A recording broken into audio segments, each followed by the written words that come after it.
How afraid are you of not making a change? Let's make a little vision of that.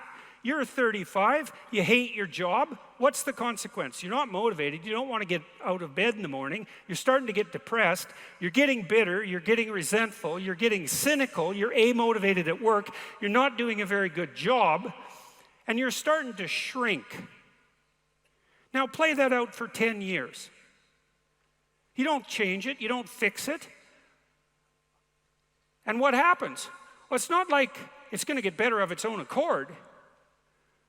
What's going to happen to you? Well, for sure, at minimum, what's going to happen to you is you're going to be in the same situation, but 10 years older. And if you can't get out of that situation now, what the hell makes you think you're going to get out of it in 10 years? You're 10 years older, you're 10 years more bitter, you're 10 years more cynical. Maybe by that time your marriage has collapsed because who the hell wants to live with you? You're even more of a slave than you were because you've labored another 10 years under the thumb of the tyrant and stepped backwards every time you were asked to, so you got smaller and smaller as the tyrant got bigger and bigger. It's like, think about that, and that means imagine it. Imagine that, okay? Now that's the situation. You're stuck where you are, but it's 10 years from now. And when I say think of that, I mean imagine that. It's like really play it out. It's like, you know how miserable you are now? You're afraid of making the necessary changes, but you know how miserable you are now. Just imagine how miserable you could be in 10 years.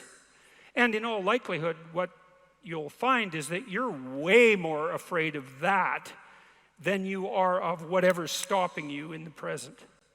It's really useful to know what your own particular brand of hell might be. And so one of the things we do in this writing exercise is have people do the reverse. It's like, okay, so imagine now, 5 years from now, you've let whatever temptations you're particularly susceptible to have the upper hand. And they've augured you into the ground.